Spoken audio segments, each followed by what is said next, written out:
Hello everyone, I welcome you all in our official YouTube channel of Brilliant Public School.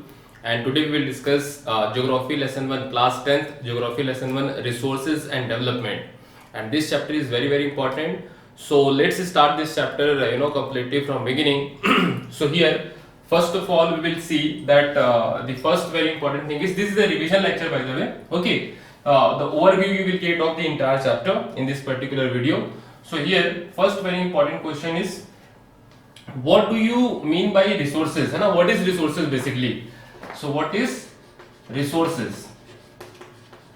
Fine. See here, the chapter name is resources and development. So for any country, resources are very important for the development. Resources can be the natural resources, it can be which is directly available in the nature. We can convert those natural resources into the other valuable resources by having some technology that is called as man-made resources, है ना, like bridges, roads, highways, ports. So these are all what man-made resources. Apart from that, human is a resource itself, है ना, that our capacity, skill, talent, experience, these all are also called as resource, that we are as a human resource. So for any country's development, resources are very important. Example, some countries like India is very rich in terms of natural resources, but some countries like Japan, they have made their human resource excellent. Their humans are having great skills, technological knowledge. So that is why Japan is doing development because of their human resource, and the countries like India is doing development because of their natural resources, है ना? And India is also investing. India needs to invest more on their human resource. Fine. So these are something which is very important. So in short, we can say that resources are the basis of development. Once again, I am repeating, resources are the basis for development. I hope till here picture is clear. Now we'll discuss what is resources. So here, anything that we use is called as resource. Anything that satisfies the human needs is called as resource. So that definition from class 8th you all know. In class 8th also the similar chapter was there, and so many contents from that particular chapter of class 10th you will see in this class 10th chapter also. Fine. So what is the definition? Anything which satisfies the human need is called as resources.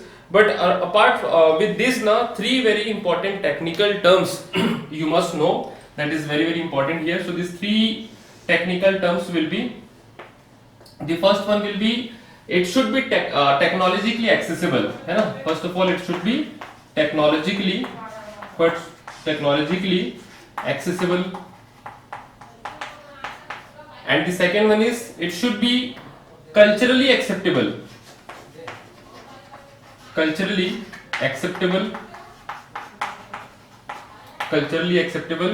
and economically feasible.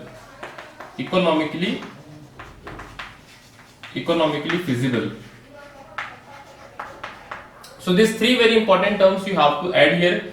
So one by one I am explaining to you what are these three terms. So first of all, you see technologically accessible means, suppose if any particular resources are available in nature, so you need technology to extract it and to use it. Fine. So technology should be there. Suppose for example I am giving you coal. So if coal will be available now, so you have to have technology to extract that resources, then only you can use it. Fine. So technology is very important. The next one is culturally acceptable. Okay, so how you can explain that? The culture, the society should use that particular resource. For example, I am giving you gold, so gold is a resource, but imagine in a society where gold is not at all accepted, so gold is there only and you are not looking at all only. Why? Because the people are not using that particular gold in their country. So gold will be not a resource in that country. I hope this is clear to all of you. So it should be culturally acceptable, means society should use it, society should accept it. Fine. Now the next one is economically feasible. Economically feasible means it should be affordable, it should be not too much expensive, है ना? So it should be affordable. That is the meaning of economically feasible. So I hope this is clear to everyone. That is technologically accessible, culturally acceptable means society should accept it, and economically feasible means it should be affordable, pocket friendly, है ना? So once again I am repeating the definition of resource, that a resource is something which satisfies the human needs, and that is having technologically accessible, culturally acceptable, and economically feasible. So if you are writing this all particular, definition, then definitely you will get one complete marks. Okay. Apart from that, there is one more figure is there in your NCERT book, and this figure is saying that here I am just making this figure. So here one triangle figure you have in NCERT notebook. So here like that we have this. So in center we have human beings, that is written human beings, that we all. Okay. On top of it there is written physical environment. Physical environment. Okay. Then there is a technology, and then after that we have the next one that is called as institution. Okay. So what is the meaning of here physical environment? So here all these three things, whether it is physical environment, technology, or institution, all the three things are used by human beings. That is why human is in center. Human beings are in center. You can see here. So all these three things are used by humans only. So that is why human beings are in center. So better physical environment means what? Physical environment means nature. So what nature is giving to us. Like again we will take the example of coal only. So you are taking the coal from the physical environment, you are getting the coal from the physical environment. For extraction it you are using the technology, and for mass production you will need institutions such as coal industries, for example NTPC, National Thermal Power Corporation. So I hope like ACCL is also there, fine. So these institution industries you need, that is coal industry will be the example here. So once again I am repeating, human beings are getting coal from the nature. Coal we are taking as example, coal from the nature, using it and extracting it with the help of technology, and then doing the mass production, commercial use with the help of institution. Okay, I hope this is clear to each and everyone. After that, after these two things we have explained, the next very important thing is classification of this resources. So here one more image is there in your NCERT book, if you will see. So this one I'll write here classification of resources. Classification. So if you have seen in class 8 now, then in class 8 we have three type of classification, that is man-made, okay, natural resources, and human resources itself. Okay. So here now the similar type of classification will be there, but here natural resources are, that is naturally present. Man-made resources are made by humans, and human resources are we, ourselves are the human resource. Okay, so our experience, talent, skill is all will be counted in human resource. So here instead of these three divisions now in class 10th we have made it into two parts. The first one is called as human. The first one is called as natural, that is nature, and the second one is humans. Fine. So nature now you can further classify into two parts, that is renewable and non-renewable. Okay, this renewable further you can classify into two parts, that is continuous or flow, and the next one is biological. And here the non-renewable you can classify into two parts further, that is recyclable and non-recyclable. Recyclable and non-recyclable. I hope this is clear to each and everyone here. Recyclable and non-recyclable. Fine. So continuous flow, biological, recyclable and non-recyclable, this all everything we have discussed here completely. I will tell you the example also, and I will tell you everything about this, don't worry. After that, now humans also I will classify, then I'll tell you the examples also. Fine. So humans you can classify into two parts, that is uh, institutions and structure. Institutions and structure. Fine. And quality and quantity. Quality and quantity. So in that way you can classify. So one by one I'm explaining here. So natural resources are the resources which are present naturally, है ना? It can you can classify into two parts, that is renewable and non-renewable. Fine. So here renewable resources are the resources which can renew again and again. It can be of two types, that is continuous and flow, continuous or flow, and biological. So first of all I'm explaining about the continuous or flow. So continuous or flow example, the best example here can be the wind and water, because wind and water are continuously flowing. Wind and water. And here biological word is derived from the word bio. So bio means life, है ना? So the resources which is containing life will be called as biological resource. So here example you can take such as you know, natural vegetation,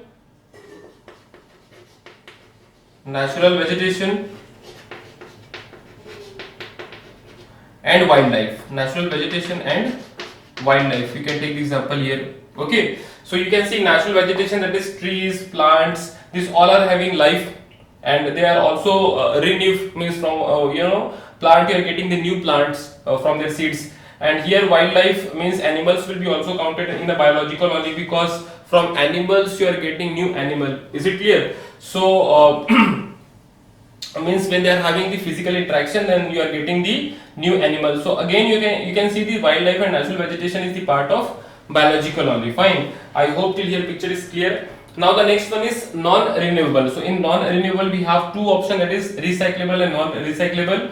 So in recyclable, now you can take the metals. You can take example, that is metals, because metals you can always recycle and you can make n number of other particular products from the same metal. Understood? And here non-recyclable means you cannot reuse it. Once it is gone forever. है ना? So example is fossil fuels like coal and petroleum. Fossil fuels. Okay. I hope till here picture is clear. Fossil fuels. Now there is sometime, you know, students are having confusion that, sir, what is the difference between recyclable and renewable? है ना? Both are quite similar term. It is looking recyclable and renewable.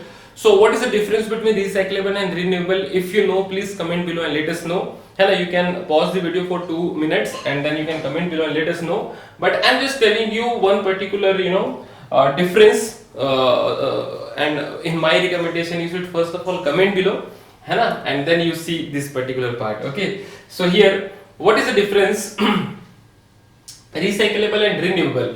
So here, beta, recyclable, now one particular piece of metal, you are again and again using it. You are recycling it and again you are reusing it. Fine. But here you are not reusing it. Here means from one particular component, other component are deriving. Fine. Means suppose animals are there, from animals new animals are coming. Fine. Trees are there, from one tree or plant new trees and plants are coming. So here now renew things are happening. Fine. Here but here renew things are not happening. Here one thing you are using again and again by doing recycling. So I hope picture is very much clear to all of you. So that is the classification of natural resources. Now we will have the human resources. Okay. So human resources, you can have the institutions and structure and the quality and quantity. So I said the human made and human resource. So this will be human made resource. Human made resource means structures like, you know, highway, ports, railway, you know, airports, and all the buildings, construction, institutions. These all will come under the human made resource only. That is institutions and structure. But if you see this one, that is quality and quantity. So here your talent, experience, capacity, knowledge, है ना? This all will come under the human resource. Okay. So this one is human resource and this one is human made resource. I hope till here picture is clear, everyone. Now we will go to the new part where we will discuss the classification resources on the basis of certain factors, है ना? So here I am explaining in this particular part classification of resources on the basis of certain parts. So far what we have seen, the definition of resources, the basic this diagram we have seen, and the classification we have seen, है ना. Now we'll discuss further on the basis of certain factors. So here the first very important one is, that is resources on the basis of origin. Okay, on the basis of origin. On the basis of origin. On the basis of origin. So on the basis of origin, now we have two types of resources, that is known as biotic resource, and the second one is abiotic resource. Okay, abiotic resource and abiotic resource. So what is biotic resource? Biotic resources are those resources where life is there. Fine. So for example, animals, humans, this all will be under the biotic resource. Animals, fine. Abiotic resources are the resources where life is not there. For example, mountains. So in mountains you don't have any life. So hence it will come under the abiotic resources. I hope this on the basis of origin it is clear to all of you. Now the next one we have is known as on the basis of exhaustibility. On the basis of exhaustibility. On the basis of exhaustibility. So on the basis of exhaustibility you can define like this one just now I have explained to you, renewable and non-renewable resources. Okay, so renewable and non-renewable resources. Fine. So the renewable resources are something which is again and again renewing, and non-renewable resources are not renewing again and again. Means once it is over for ever. And here you can use it, you can have again and again. So these two types you can explain, renewable and non-renewable resources. I hope this is clear to all of you. So on the basis of exhaustibility, these two types we have. Then further on the basis of ownership we will have, that is also very very important. In board examination separate question is coming on this topic, that is on the basis of ownership, explain the resources. And the next one is even more important, that is on the basis of status of development. So on the basis of these two factor now always question is coming. So let's start that particular part after rubbing this board. Okay, so now we are rubbing the board.